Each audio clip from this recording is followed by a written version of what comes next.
If you had asked me a year ago to predict what would happen in the first year of my transition, I wouldn't have been able to tell you.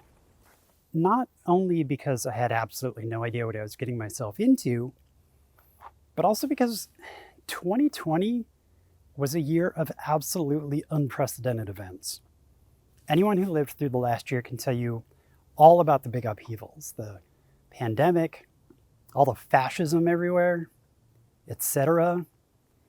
But it was unprecedented for me personally as well. There was the death of my cats, friends who had been by my side for literal decades. I moved out of the place I'd been living for the better part of a decade. I helped buy a house. I was forced to live separately from my longtime girlfriend for the better part of 4 months. I started a new YouTube channel. That took off pretty well. I revived my old channel, and it's really started to find a groove. Oh, also, I'm trans now. Being trans is interesting. It's like a massive shared experience. It creates a kinship and sympathetic understanding. It's universal to virtually every trans person. We all know what each other are going through. But at the same time, it's intensely unique to everyone. No two people go through the same things the same way. And what's a fundamental truth for one person could be an utter fallacy for another. Coronavirus is added to that, creating an almost a subset of the trans experience.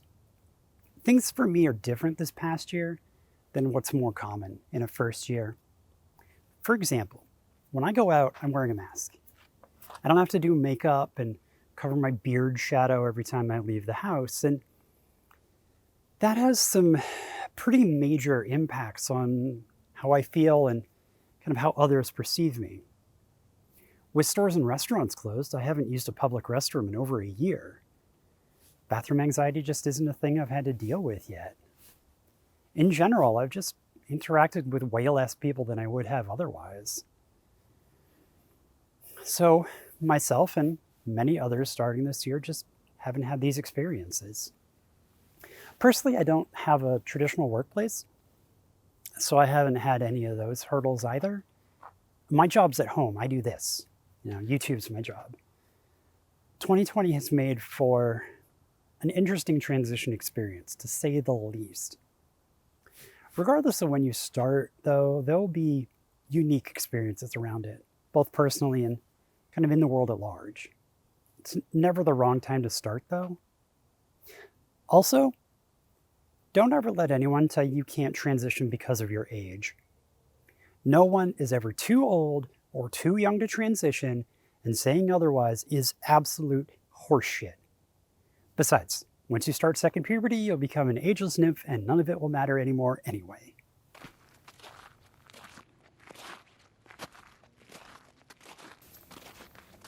So, who was I before all this started? Well, nothing happens in a vacuum, and my transition's no different. Yes, there was a singular moment that catapulted all this into motion, and I'll get to that. But this has been a thing my whole life, which is the same for most people. I've been actively questioning the validity of my gender for years. Most of my life, I was never comfortable being called a boy. As time went on, I started to be actually repulsed by the very use of the word.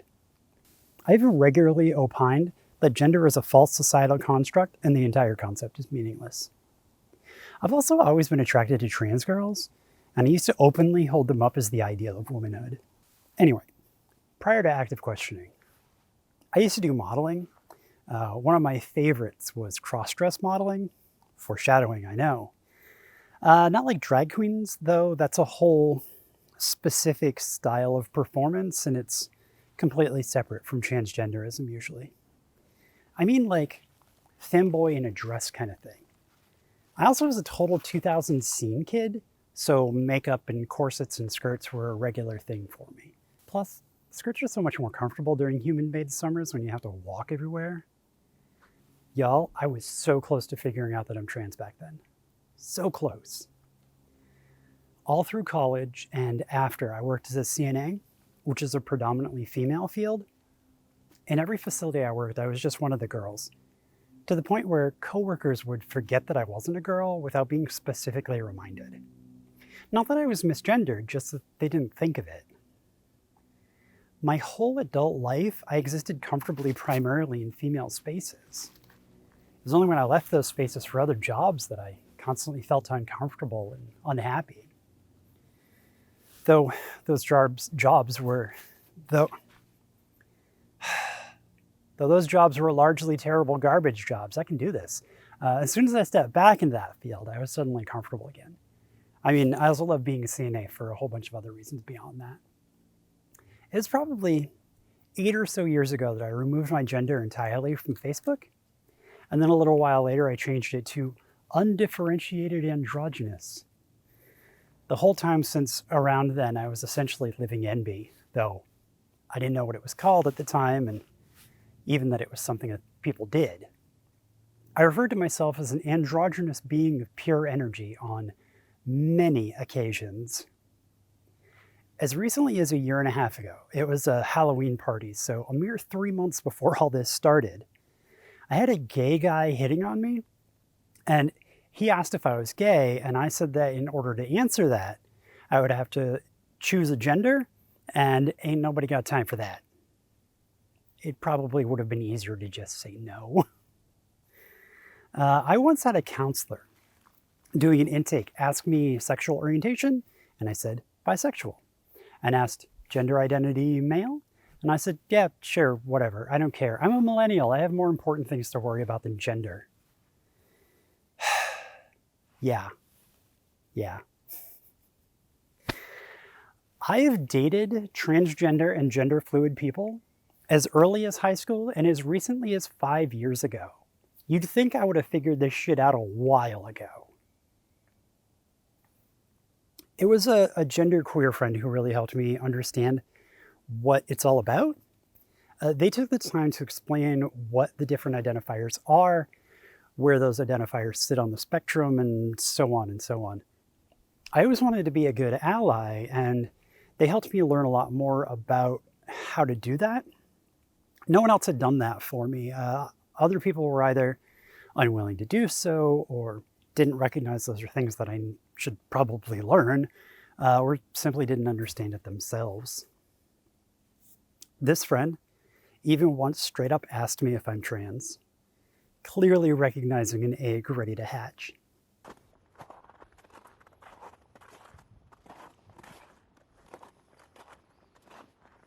It was even wanting to be a good ally that led me to this revelation.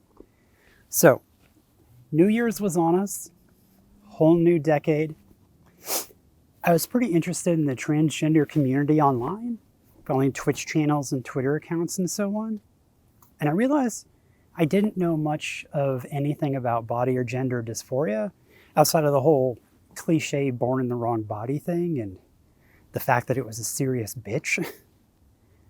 But I found this blog called Curvy and Trans. She's great.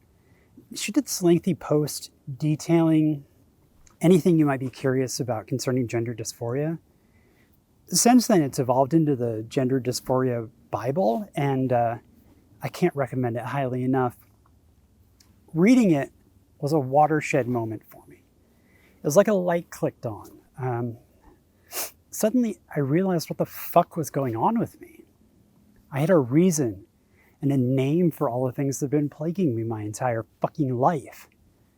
From why I hate my body hair, to why I was traumatized as a child by a shirts and skins soccer game. It all just made sense. That woman saved my life. When it comes to changes since that realization, the physical ones are obvious. I've talked a lot about those in my month-to-month updates, so I won't get into it here. What I will get into is the biggest change of this whole journey is my emotional well-being. When I said that woman saved my life, that's not hyperbole. In quite a literal sense, she saved my life. Before this, I was always depressed, every moment of every day, literally all the time. Even when things were fine, I was depressed. And most of the time I was suicidal. Suicidality has never been an I tried once and it was awful kind of thing for me. It's been a kind of constant background hum that sometimes tears its way to the surface in these horrific outbursts. But understanding being trans was like flipping a switch. Suddenly that hum was gone. I had a name and a scientific reason for the feelings that I had. And for the first time in my entire life, I was able to quantify and combat it. Coming out was literally life-saving. I don't want to make it sound like it's been all sunshine and rainbows ever since, though. There have been challenges, obviously, which is the case with any difficult journey. My biggest problem has been, predictably, myself. Deep down, I had, and really still have, a lot of subconscious transphobia. It's fading, and I'm coming to learn that those core beliefs about this kind of wrong otherness of being transgender, it's just nonsense put in place by a callous and often hostile culture. I grew up being taught that trans women aren't women, and were often objects of contempt or at best ridicule. I mean, rationally, I knew these things weren't true, and consciously confronting them was, I don't want to say easy, but it was easier. So when it comes to others, I see nothing but wonderful, valid people. When it comes to myself, that's a different story entirely. And this is a common refrain among the transgender community. You know, everyone's valid except me. Am I faking it? Etc., etc. There's a deep-rooted transphobia in a lot of us, and it's constantly causing us to feel awful and fake and wrong. And learning to discredit that and understand my own validity has been easily my biggest hurdle so far. Before all this, I was already living pretty genuinely, and since this started, the people in my life have been almost universally supportive, so that thankfully hasn't been a problem for me. My heart really goes out to the people who have that issue added onto everything else. Stay strong out there, fam. Auntie Kami loves you. Since I've come out, I've had a few different people tell me they expected me to eventually come out as non-binary, which tracks. The other big challenge for me this last year, and it's not a negative one, is understanding this new community that I find myself a part of. Like any subculture, there are ins and outs and nuance and understanding that needs to be had. But all the brothers and sisters and NBs and arms that I now have is really, truly inspiring and uplifting. I made some wonderful friends this past year. This whole thing would be so much harder without each and every one of you. And now, after a year of this, I have a sense of identity that I never had before. I'm able to question and explore what it means to be me. Prior to this, there was always something wrong with me. I was always alienated and I didn't fit in anywhere because on a subconscious level, I didn't know who I was. But now all that's changed. I know who I am now, or at least I'm learning, and that's pretty wonderful. I have an identity, and that's liberating in ways that I can't even describe. I have kin. This has led to a stability and optimism that I never imagined could exist. The world has vibrancy to it that it never had before. Now I get to really experience and enjoy life instead of just surviving. I don't know what's next for me, what the next year will contain. I'm not even going to bother to hazard a guess. Besides, knowing kind of takes some of the fun out of it. There is an oft-quoted poem by Robert Frost about two paths diverging in the wood, and the path we choose makes all the difference, but I feel quoting it would be a little cliche, and the implication of choice isn't really applicable to this situation. Instead, I leave you with these much more fitting words from Star Trek. It's been a long road getting from there to here. It's been a long time, but my time is finally near. And I can feel the change in the wind right now. Nothing's in my way.